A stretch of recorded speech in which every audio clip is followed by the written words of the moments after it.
Hello students, welcome to geometry defence academy.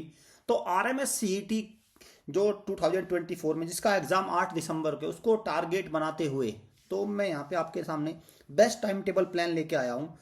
यहाँ पे आप ध्यान से देखो, थंबनेल में क्या है भाई, ये लिखा हुआ है 5+ आवर्स, मतलब कम से कम 5 घंटे तो पढ़ना ही होगा अगर आपको आरएमएस सीईटी क्लियर करना है। अगर मिलिट्री स्कूल में सीट पक्की करनी है तो इस टाइम टेबल को भी फॉलो करना और इस बात को ध्यान रखना। आप सोचो कि भाई 1-2 घंटे में सिलेक्शन हो जाएगा। देखो, 1-2 घंटे में सिलेक्शन किसी बच्चे का नहीं होता, चाहे कोई बच्चा कितना भी इंटेलिजेंट है। वो अलग बात है कि वो स्कूल में भी अच्छे से पढ़ता है, कुछ छुप छुप के पढ़ता रहता है।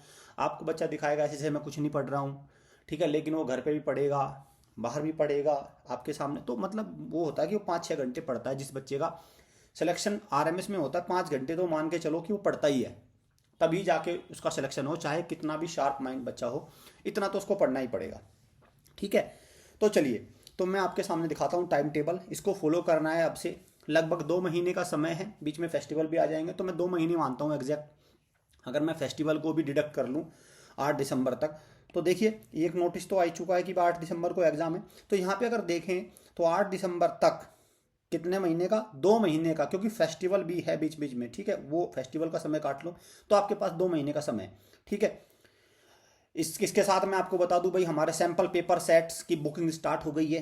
हैवी डिस्काउंट पर शुरुआत के 100 बच्चों को बहुत ही हैवी डिस्काउंट पे सैंपल पेपर मिल रहे हैं। बाद में पहली बार भी ऐसा ही हुआ था कि बहुत सारे बच्चों को सैंपल पेपर या तो ज़्यादा पैसों में मिले थे या मिल ही नहीं पाए थे, क्योंकि उनके प्रिंट कराना पड़ता है, उनको उनको वेरीफाई करना होता है, ठीक है, उनकी आंसर की वगैरह सब चीज़ें होती हैं। तो अभी आप इसको बुक कर लो। बुक कैसे करेंगे, इस नंबर पे कॉल करके इनकी बुकिंग डन कर लो और आपको डिस्काउंट मिल जाए कक्षा 6 और कक्षा 9 दोनों के लिए। सेट ऑफ 5 सैंपल पेपर से मैं बता दूं यहाँ पे एक बात कि ये बाइलिंगुअल होगा। जैसे जैसे मिलिट्री स्कूल का पेपर आएगा, जैसे कक्षा 6 का पेपर आएगा या कक्षा 9 का पेपर आएगा, हु बहू उसी उसमें रहेगा, बिल्कुल ऐसे ही आपको मिलेगा। ओएमआर सीट मिलेगी, सॉल्यूशन किट मिलेगी। तो इससे अपने आप को जज करने का, आपकी प्रिपरेशन कैसी है, वो सबसे अच्छा तरीका मानता हूँ मैं, सबसे बेस्ट वे है भैया। ठीक है, चलिए चलिए यहाँ आते हैं। सबसे सबसे पहले एक बार मैं सिलेबस पे वो मतलब जो marking pattern, exam pattern, 50 number अंग्रेजी आएगी, क्योंकि क्योंकि देखिए जब आप टाइम टेबल बना रहे हैं तो इसको जरूर ध्यान रखो भाई, टाइम टेबल क्योंकि इसके अकॉर्डिंग बनेगा। ठीक है, इंटेलिजेंस ये अभी इसको छोड़ दो, इंटरव्यू बाद में होगा, पहले वहां तक पहुंच जाओ। ठीक है, यहाँ पे क्वालिफाई नंबर है, इसके मार्क्स जुड़ेंगे, ये सारे मार्क्स जुड़ेंगे। ठीक, ये बात आपको ध्यान रखना है। चलिए, नाइन्थ की अगर बात करें तो नाइन्थ का 100 नंबर का है, 100 का है पार्ट 1 और ये पार्ट 2, ये सब्जेक्ट हो गए। इंटरव्यू का भी रहने दीजिए और ये सारी चीज़ हो गई। ठीक है, अब सबसे पहले अगर हम टाइम टेबल बनाए तो, लेकिन उससे पहले एक टारगेटेड स्कोर मैं आपको बता देता हूँ कक्षा 6 का कितना आपको रख के चलना है। भाई हर बच्चे को कम से कम 115 का स्कोर कक्षा 6 में लेके चलना है। और कक्षा 9 में अगर मैं सिविलियन सबको बात करूँ, सबको, तो कम से कम ज़्यादा नहीं तो 140 का स्कोर लेके चलना है। ये तो आप मान के ही चलो, ये तो आप मान के ही चलो कि इतना तो आपको लेना ही है। क्योंकि अगर आपने मॉक टेस्ट वगैरह में ये स्कोर कर लिया तो कई बार क्या होता है कि भाई हो सकता है मिलिट्री स्कूल में आपकी जीके कुछ ज़्यादा पड़ी हुई आ जाए या कुछ क्वेश्चन आसान मिल जाए, या तब तक आपका और भी थोड़ा सा लक उस दिन काम कर जाए, तो 5-7 नंबर वैसे भी बढ़ जाते हैं, 5-10 नंबर बढ़ोतरी हो जाती है। तो पहले आप इसको टारगेट बना के चलो। अगर आपका 1 महीने पहले ये टारगेट अचीव हो गया तो फिर कोई बात नहीं, टारगेट को 120 कर लेना। ठीक है, बट शुरुआत में अभी एट प्रेजेंट आपका टारगेट ये होना चाहिए कक्षा 6 और कक्षा 9 के लिए। चलिए, अब जब आप टाइम टेबल बना रहे हैं, सबसे पहले टाइम टेबल बनाने से पहले मैं आपको बता दूं डिवीजन ऑफ स्लॉट। स्लॉट जब मैं कहता हूं कि आपने अपने आप का जो पढ़ाई का पूरा दिन है उसको कितने स्लॉट में बांट लिया। एक तो बच्चा सुबह पढ़ सकता है, ठीक है, सुबह पढ़ सकता है। एक बार हमारी पेरेंट्स से ऐसी बात हो रही थी, हमने कहा अभी, वो सर कहने लगा सर तैयारी करनी है, तैयारी करनी है। मैंने कहा भाई तैयारी करनी है तो एक तो सुबह क्लास लगाओ और कुछ शाम को पढ़ो। तो कह रहे नहीं नहीं नहीं सर, सुबह तो बच्चा डांस क्लास में जाता है। फिर मैंने कहा भाई दोपहर में कर लो। कह रहे नहीं सर, दोपहर में ट्यूशन है। फिर मैंने शाम को कर लो। कह रहे नहीं सर, शाम को तो फिर वो इसका उसका एक क्रिकेट का मैच होता है, वहाँ आ जाता है। फिर मैंने कहा रात को पढ़ लो। कह रहे नहीं नहीं सर, रात को फिर वो थक जाता है। तो फिर मैंने भाई हाथ जोड़ लिए, श्रीमान जी माफ़ी चाहूँगा, मुझे मेरे पे रहम दिखाओ, दया दिखाओ मेरे पे, मैं आपको कोई तरीका नहीं बता सकता, प्लीज़ आपको जैसा अच्छा लगे ऐसा कर लो। तो देखो, ये तो कोई बात नहीं है। जब आपको पढ़ना ही है, जब आपको पेपर की सीईटी की तैयारी करनी है, तो आप क्रिकेट का बैट उठा के ये सारी चीज़ें नहीं कर सकते, डांस नहीं कर सकते, ये सारी चीज़ें। देखो, अगर आपको क्रिकेट में ही दिलचस्पी है तो फिर आप उसको, मैं कहूँगा उसको फुल टाइम दो, फुल टाइम देने के बाद भी 24 घंटे, क्योंकि जितना कंपटीशन आरएमएस सीईटी में है उसका 500 गुना कंपटीशन तो क्रिकेट में है, 500 गुना। तो जाहिर सी बात है उसमें तो और भी ज़्यादा देना। आप चाहते हैं कि 1 घंटा खेल गई, और अगर आपको भाई इस तरह की चीज़ें अगर आपको एक्सरसाइज के रूप में करनी है तो आधा घंटे में हो सकता है, और दो महीने मना भी कर दें कुछ फर्क नहीं पड़ जाएगा। ठीक है, 2 महीने अगर आप प्रैक्टिस होल्ड भी कर दें कुछ हो नहीं जाएगा। चलिए, तो मॉर्निंग में एक तो टाइम निकालना है आपको, जरूर मॉर्निंग में टाइम निकालना है। और मेरा मानना ये है कि मॉर्निंग में अगर बच्चा 5 बजे भी उठता है, 5 AM, तो भी बहुत है, 5 AM। ठीक है, स्कूलिंग लगभग 7 बजे से शुरू होती है, तो मतलब है यहाँ पे 1 घंटे का, 1 से 1.5 घंटे 2 घंटे का समय है। 8 बजे शुरू होती है, अब तो सर्दियों में और भी देर शुरू हो जाएगी, 9 बजे मानो, तो मतलब 2 घंटे का समय है यहाँ पे। ड्यूरिंग स्कूल भी कुछ ना कुछ समय होता है। मैं आपको बता दूं, कई बार बहुत सारे स्कूल्स हैं पीरियड खाली होते हैं इनमें। ठीक है, ये एक समय हो गया। ठीक है, या टीचर बोल देते कि अपना रिवीजन कर लो, खुद रिवीजन कर लो, टीचर बोल देते हैं। ठीक है, क्लियर। तो ये वाली बात, यहाँ से भी कुछ टाइम निकलेगा। फिर आफ्टर स्कूल के बाद भी मेरा मानना समय है, और एक हॉलीडे भी है बीच में, संडे है या फेस्टिवल की हॉलीडे है, या कई बार आप एक बार तबीयत खराब लेके भी 1 वीक में या 15 दिन में एक छुट्टी ले सकते हैं। तो इस तरह की चीज़ें तो देखो हैं, ये यहाँ से ये स्लॉट हैं जो टाइमिंग के, जो टाइम टेबल हम कर रहे हैं। चलिए, अब मैं बात करूँगा टाइम टेबल कक्षा 6 के लिए क्या है। ठीक, देखिए सब्जेक्ट है यहाँ पे सब्जेक्ट है मैथ्स, रीजनिंग, जीके और अंग्रेजी। तो मैथ्स को ज़्यादा नहीं तो आपको 2 आवर्स पर डे खर्च करने ही हैं, 2 आवर्स। और फिर ठीक है, 2 आवर्स हो गया। ठीक है, रीजनिंग में आपको 1 आवर पर डे खर्च करने। अब 1 आवर में क्या कर सकते हैं आप, 1 आवर में या 2 आवर में क्या कर सकते हैं। 2 आवर में भैया आपने एक टॉपिक ले लिया, एक टॉपिक को समझा अच्छे से, उसका वीडियो कोर्स है जो भी है, आपने जो भी आपके पास मटेरियल है उससे उस टॉपिक को समझा, और उसके 20-30 क्वेश्चन अच्छे से लगाए। ज़्यादा नहीं, मैं कह रहा हूँ 25 क्वेश्चन उसके अच्छे से लगाए, तो उसमें एक टॉपिक कवर हो जाए या 2 टॉपिक कवर हो जाए, दैट्स ओके। जैसे आपने एवरेज एक टॉपिक देखा, उसके 25 क्वेश्चन लगाए अलग अलग टाइप के, डन। फिर दूसरा आपने सिंपल इंटरेस्ट देख लिया, उसके 20 क्वेश्चन, तो मतलब ऐसा करने से आपका 1 या 2 टॉपिक पर डे कवर हो जाएगा। ठीक है, टोटल 25 ही टॉपिक है भाई, 25 से 30 टॉपिक हैं। ठीक, रीजनिंग में भी आपने एक टॉपिक देखा, उसके 20-25 क्वेश्चन लगाए, डन। जीके में आपको क्या करना है, 2 आवर्स करना है। 2 आवर्स पर डे क्या करना है, सीधा डायरेक्ट एमसीक्यू आपको पढ़ना है, और आपको टॉपिक वाइज करना है। यहाँ पे टॉपिक वाइज करना है। जैसे आपने नेशनल पार्क पढ़ लिए, डेज पढ़ लिए, ठीक है, इंडिया वर्ल्ड कैपिटल्स पढ़ लिए, इस तरह के टॉपिक पढ़ने हैं। ठीक है, और अंग्रेजी में आपको कोई भी समय खर्च करना नहीं, कोई भी समय खर्च करना नहीं। देखो भाई, मेरा मानना यह है कि अंग्रेजी में 50 में से 17.5 नंबर चाहिए बच्चे को, 17.5 नंबर चाहिए। और अगर बच्चा स्कूल में भी जा रहा है, उसकी किताबें भी हैं, तो ऐसा तो होता नहीं अंग्रेजी में कि एक दिन की अंग्रेजी आती है। उसने 5वीं तक जितना भी पढ़ा है, कॉम्प्रिहेंशन सब कुछ मिला के वो 17.5 नंबर अगर बिल्कुल नॉर्मल से बच्चा वो ले आएगा। और उसके लिए फिर बाद में बताऊंगा क्या करना है। शुरुआत में 0 आवर्स को देने हैं। अब यहाँ पे आओ, रिवीजन। जब आप रात को सोने जाओ, ठीक है, तो 15 मिनट तक जो आपने दिन भर पढ़ा उसका रिवीजन करना।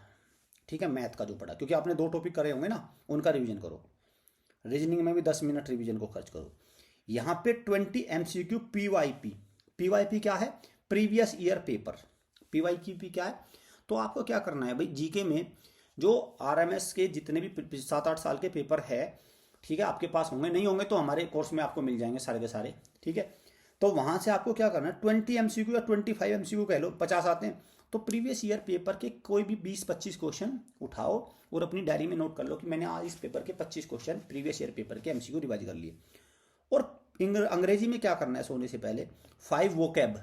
देखो वोकैब में क्या होता है, ईडियम भी आता है, 1 वर्ड सब्स्टिट्यूशन, एंटोनिम, सिनोनिम्स, ये पार्ट होता है वोकैब का।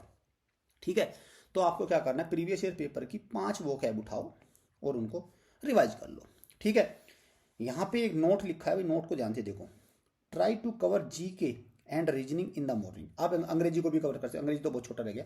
ठीक है, रीजनिंग और जीके को क्या करना है, आपको मॉर्निंग में कवर करना है और शाम को आते मैथ लगाना है। ठीक है, समझ गए इसको, ये आपको बात ध्यान रखनी है। चलिए, यहाँ पे अभी अब साथ में तो ये तो पूरा दिन का हो, लेकिन हॉलीडे प्लान भी है यहाँ पे।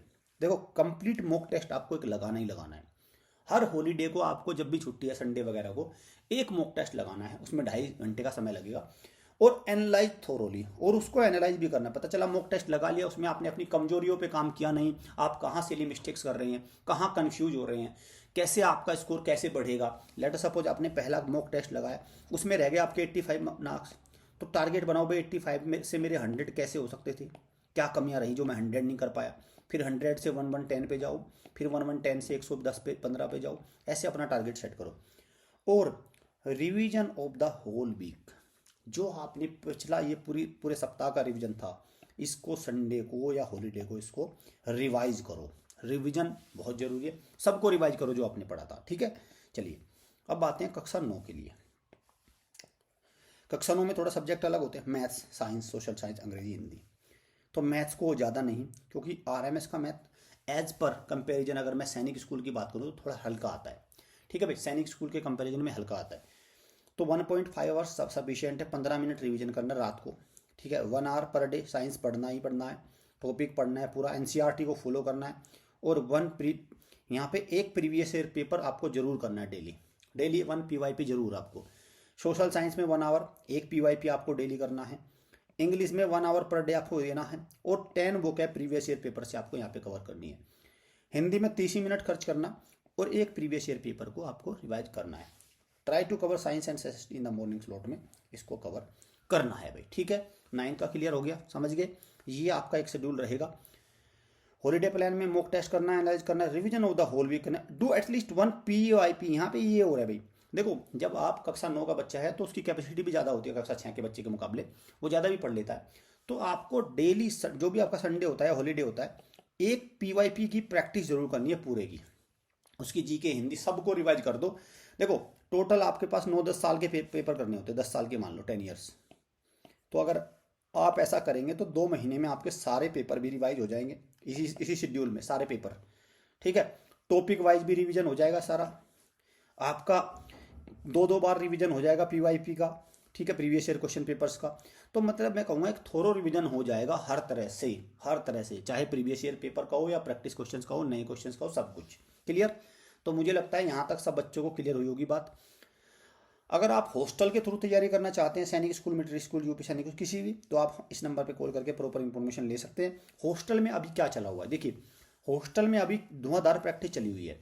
जो सैंपल पेपर्स है, जैसे आपको 5 सैंपल पेपर अवेल होंगे, तो वहाँ पे भी सैंपल पेपर ज़्यादा हो जाते हैं, तो वहाँ पे तकरीबन 20 सैंपल पेपर बच्चा कर लेगा। दूसरा एनालिसिस होता है, टीचर डाउट क्लियर करता है, हमारी टीम आपको तरकीब बताती है कैसे आप स्कोर करें मैक्सिमम। एक कंपटीशन भी बनता है। देखो हॉस्टल में क्या होता है, घर पे क्या है कि आप सैंपल पेपर दे रहे हैं, अकेले दे रहे हैं, लेकिन यहाँ पे इतने बच्चों के बीच आपकी रैंकिंग भी निकल के आती है, ठीक है। टीचर चेक करता है, आपको बताता है कि कैसे स्कोर बढ़ाओ, तो ये फ़ायदा थोड़ा हॉस्टल में रहता है, ठीक है भाई। ये हॉस्टल में सारी चीज़ों का फ़ायदा रहता है, क्लियर। चलिए देखो, जब इस माहौल में आप पेपर देंगे तो एक मज़ा अलग आता है बच्चों के साथ, क्योंकि भाई रैंक अलग घर पे, लेकिन वो कंपटीशन का माहौल थोड़ा कम बन पाता है।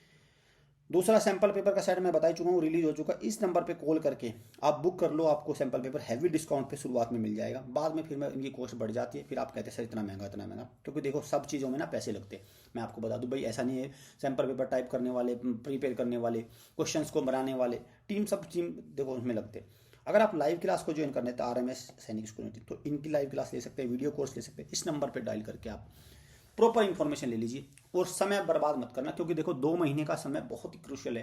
अब इसमें आप कोई भी रिस्क नहीं ले सकते। अगर आपने इसमें भी ढील दी तो समझो कि राष्ट्रीय मिलिट्री स्कूल की सीट आपके हाथ से निकल गई। आप कितने भी कोशिश कर लेना, लेकिन आप मिलिट्री स्कूल में सिलेक्शन नहीं ले पाओगे अगर अब आपने डिले कर दिया। जो भी स्टेप लेना है, चाहे आपको वीडियो कोर्स लेना है, लाइव क्लास लेना है, सैंपल पेपर लेना, तुरंत उसको करना है, और इसमें आपको जरूर अच्छे नंबर प्राप्त होंगे, आपका फैसला जरूर अच्छा रहेगा।